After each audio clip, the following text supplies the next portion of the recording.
लोगों को सुन लीजिए, हटना चाहिए और हटा नहीं। कोर्ट से स्टे लाया, कोर्ट से बड़ा थोड़ी ना है महाराज, कोर्ट से ज़्यादा पावरफुल तो नहीं हूँ, पावरफुल ये हूँ, अपना फैसला सुना दिया, लोगों को मानना है। जिस वक्त लोगों के साथ खिलवाड़ होगा, अभी ये कह रहे हैं डराने का काम कर, अरे चौक में अगर कोई आपको धमका रहा है, पुलिस कार्रवाई नहीं कर रही है, महाराज आपके साथ खड़ा है। मैं वही तो कह रहा हूँ कि मेरी बात को मानना पड़ेगा, और लोग मानेंगे नहीं तो हम क्या करेंगे। मैं वही कह रहा हूँ, नौजवानों से गुजारिश है, जिसके पास ई रिक्शा है, ई रिक्शा वाला कोई भी अड्डा नहीं, कंफ्यूजन भी होगी ना, ई ऑटो, वो बाद में समझाएंगे। और ये देखिए, ये कंफ्यूजन आम आदमी को हो सकता है, लेकिन एक ब्यूरोक्रेट को नहीं हो सकता है, डीसी को नहीं हो सकता है, ये ईओ को नहीं हो सकता है, या आरटीओ को नहीं हो सकता है। आरटीओ को नहीं पता है ई रिक्शा क्या है, आम आदमी को नहीं पता है, मुझे नहीं पता है। ई होता है इलेक्ट्रिक, रिक्शा होता है रिक्शा, जैसे ऑटो रिक्शा, नए तर्ज पे आया, इलेक्ट्रिक रिक्शा आया, फर्क कोई नहीं है। मैं इनको वही बता रहा हूँ, उसके लिए 10 दिन नहीं चाहिए थे। ऐसे छोटे काम को ये एडमिनिस्ट्रेटर 10 दिन लगाएंगे तो इतने डिस्ट्रिक्ट को कैसे संभालेंगे। छोटे से काम को करने के लिए, ये माफिया को बचाने के लिए वक्त मांग रहे हैं, लेकिन मैं यकीन के साथ कह रहा हूँ माफिया को नहीं देगा। यहाँ सिर्फ ये माफिया नहीं है, एजुकेशन का माफिया है, बगल में यहाँ पे एजुकेशन का हब है, और हब ऐसा है कि जहाँ पे माफिया बना है। छोटे से छोटे बच्चे को मैंने सुना था 5000 एडमिशन फीस ले रहे हैं।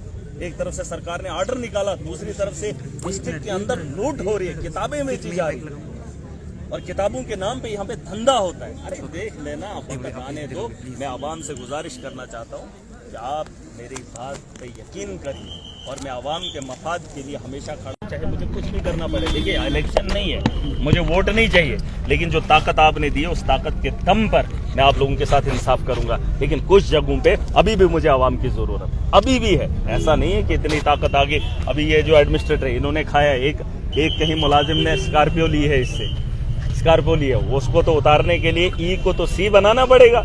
अब तो वो बोलेगा वो पाँव से चलाने वाला है, क्योंकि उसने स्कॉर्पियो जो हड़प की है, उसने जो पैसा खाया है, उसको कौन पूछेगा।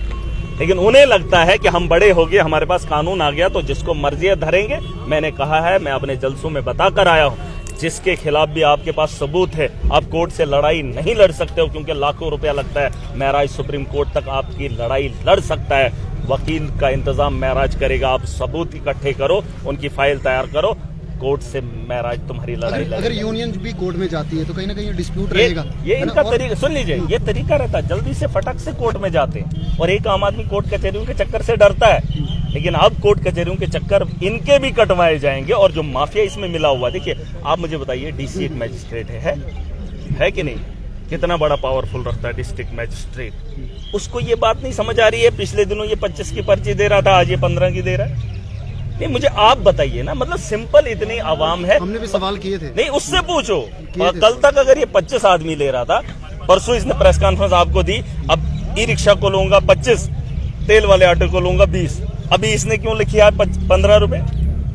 ये खुद कंफ्यूज है। ये जो माफिया है, ये माफिया और वो माफिया, ये कॉम्बो है। एडमिनिस्ट्रेटर और ये वाला माफिया, अड्डा माफिया, ये दोनों कॉम्बो है, क्योंकि इनसे दोनों का परिवार चलता है। गरीब खून पसीने की कमाई लाता है शाम को, और इनके घरों के चूल्हे उसी से जलते हैं, और वो जो बाकी पैसा है उसे ब्लैक मनी कहते हैं, जो इनकी तनख्वाह है। मैं वही कह रहा हूं कि इन लोगों को समझने में इतनी देर क्यों हो रही। ये डिस्ट्रिक्ट को चला रहे, और अभी भी ये आदमी ले रहा है, उसका बाप आ रहा है आज, कहता है नहीं जी आप दे दो। वो लाइबिलिटी कौन देगा? उसका बाप देगा। जो पुरानी लाइबिलिटी 17 की 18 की है, वो म्युनिसिपैलिटी का पैसा नहीं है, वो लाखों का पैसा, वो रिकवरी नहीं होनी चाहिए, और बस लोगों को लूटने के लिए ईओ ऑर्डर निकालेगा।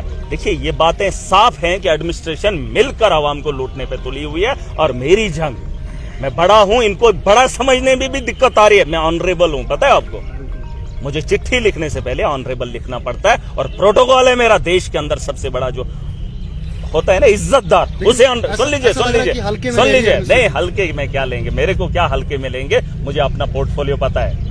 मुझे हल्के, मैं किसी को जनाब करके इसलिए बात करता हूँ, मैं इज्जत उसको उसके वजूद की देता हूँ, ताकि उसे ये ना हो कि ये बड़ा हो गया तो अब ये ऐसे बात कर रहा है। कोई इस भरम में ना रहे, मुझे पता नहीं यार, मेरे बारे में पता कर लेना। जब मैं डीडीसी भी नहीं था, खटिया खड़ी कर दी थी हमने, और आज मुझे औकात दिखाएंगे। जिस वक्त औकात महराज की इतनी है कि मैं सब जानता हूँ, मेरा प्रोटोकॉल उतना है, लेकिन इनको समझने में दिक्कत है। सोशल एक्टिविज्म भी जानता हूँ, और जो लग रहा है कि अभी भी आप एमएलए नहीं, ऐसे लग रहा है कि सोशल एक्टिविस्ट हैं अभी भी। एक्टिविस्ट क्यों यार? माफिया है क्या? ये सिर्फ इधर है, आपने डोडा चलो मूवमेंट चलाया, ऐसा हमने सुना था कि दिल्ली हाँ नहीं, अभी आप देखेंगे बड़े पैमाने पे बदलाव आएगा। आप नहीं, मैं आपसे समझना चाहता हूं कि डोडा चलो क्या है। डोडा चलो आप, मैं तो आया हूँ, 1 लाख आदमी लोगों की रिप्रेजेंटेशन महराज तो कर रहा है।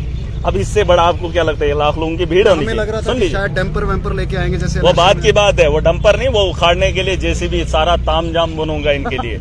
जितने भी एडमिशन, इनको लगता है मैं इनके सामने प्रोटेस्ट, इनके सामने गिड़गिड़ाऊं। मतलब आप बुलडोजर यार मैं डीसी के सामने गिड़गिड़ाऊंगा नहीं, हमारा हुक्म चलेगा। मैंने हुक्म दे दिया है, ऑटो को कोई भी किराया नहीं देगा, कोई भी वाडा नहीं देगा। यहाँ पर ऑटो किराया नहीं, लेकिन इससे लड़ाई रिटर्न में है ऑटो को किराया न देने का, वो तो डरते हैं आम लोग। कैसे ये देखिए भाई साहब, मैं आपका बड़ा फैन हो गया हूँ, मसला वो नहीं है, मसला ये है मैं एमएलए हूँ यहाँ, इसका सुन लीजिए। आपके पास इस वक्त सिक्योरिटी है, आप बेबाक होके बात करते हैं। जिस वक्त ऑटो वाले को हाथ लगाएंगे ना ये लोग, हाथ लगाएंगे। आप मीडिया वाले तो ये जो चौक है ना, डोडा सिटी का चौक है ये सेंटर प्लेस है, और सेंटर प्लेस में अगर कोई आदमी सेफ नहीं है, कोई गरीब सेफ नहीं है, तो फिर जाके पुलिस को बताएंगे कि आपकी नाक के नीचे एसएसपी ऑफिस के सामने अगर एक आम आदमी को इंसाफ नहीं हो सकता, आम आदमी को माफिया लूटने पे मजबूर करता है, तो गांव के हालात क्या होंगे? फिर सवाल इन पे उठेंगे और फिर महराज से पूछेंगे। ऑर्डर तो निकालिए, ऑर्डर है, मैंने हुक्म दे दिया। क्यों आपको नहीं पता? पहले 25 रुपए का ऑर्डर इनके पास था, पर्ची पड़ी आपने? नहीं, वो एक अलग बात है। पहले पर्ची कितने की थी? 25 की। आज कितने की है? आज कितने की? 15 कर दी। तो हमने मना कर दिया, हम ही ने तो बोला था, अब हम ही कह रहे हैं ऑर्डर क्या मेरे से लिख के लो। यार मेरी जुबान में वो ताकत है, ऑर्डर इससे बड़ा आपको क्या लगता है? जज थोड़ी ऑर्डर लिखता, वो बोल देता, बात करता है। जब हाथ लगाएंगे तब सवाल करना। एक ही आदमी को पीटेंगे ना, मारेंगे तो एक ही को, ये सबको मार देंगे एट ए टाइम? क्या बात कर रहे हो? अगर किसी अड्डे के अलावा एक बात मैं आपसे जानना चाहूंगा, हाल ही में जीएमसी डोडा के अंदर एक बार फिर से हंगामा हुआ, लेकिन एम्बुलेंस वहाँ के लोगों को नहीं मिली, उस सब पर आप क्या कहेंगे? देखिए, एम्बुलेंस का इंतजाम महराज करेगा, ये जिम्मेदारियां हमारी हैं। एम्बुलेंस हो, हॉस्टल के अंदर मैंने इनको बार बार कहा है, जो आपके पास स्टाफ है और जो आपके पास इक्विपमेंट है, आप उनका इस्तेमाल कीजिए, जितना आपसे हो सकेगा आप उतना कीजिए। लेकिन अगर आप उतना भी नहीं करेंगे तो सवाल उठेंगे। जैसे एम्बुलेंस को लेकर मामला हुआ है, एम्बुलेंस हम नहीं लाएंगे, मैंने कहा है, लोगों से वादा किया है, और यहाँ की आवाम की ज़रूरत है। मैं भी कोशिश करूँगा और यहाँ अच्छी सी एम्बुलेंस देंगे, 1 नहीं 2 नहीं, ज़्यादा भी देंगे, क्योंकि यहाँ ज़रूरत है और उन चीज़ों पे काम किया जाएगा। अब अगर नहीं है तो इसका जिम्मेदार कौन है?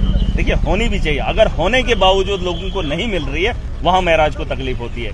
मैं ऐसा आदमी नहीं हूँ, मैं बोलूँगा कि यहाँ पे हॉस्टल वालों ने एम्बुलेंस नहीं दी। ये भी जान लीजिए, अगर उनके पास एम्बुलेंस है तो नहीं दी, फिर सवाल उठाए जा सकते। अगर होगी ही नहीं तो फिर सवाल उठाना क्या है? वो हम पे सवाल उठेगा कि आप कब देंगे, तो हम देने के लिए तैयार हैं, हम बात करेंगे। हमने बहुत सारी जगहों पे देखी आपकी स्पीचेस देखी, जिसमें आप चिल्ला रहे हैं, कह रहे हैं कि तशरीह करने की बात कर रहे थे। वो मिली तशरीह अभी अब तक आपको लोगों की तरफ से कि क्या नाम जो है दिया जाए? क्योंकि आपने माफिया भी बोल दिया, बहुत सारे वार्ड नहीं, ये बड़े पैमाने पे इसको खत्म करना है, बड़े पैमाने पे। ये शक्ति परिहार से भी पूछ लीजिए, ये दिलीप सिंह परिहार से भी पूछ लीजिए, ये सुनील शर्मा से भी पूछ लीजिए। रेत का माफिया है, एजुकेशन का माफिया है, दिख रहा है ना आपको? इसकी तकरीर मैंने यहाँ स्टेडियम में की थी और मैंने कहा था महराज इसी पे काम करेगा, याद है आपको? लेकिन लोगों ने मेरी बातों को हल्के में लिया। उन्होंने सोचा नेता आते हैं, वादे करते हैं, मोदी की तरह 15 लाख की बात करके लोगों के दिल बहला कर बात खत्म।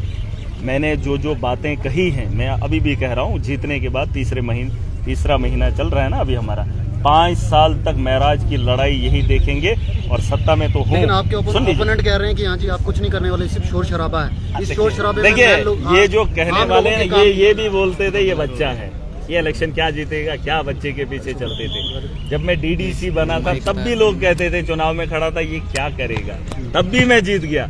अब जब आज बोल रहे थे ये बच्चा है, ये नहीं जीतेगा, इसके पीछे क्या कर रहे हो,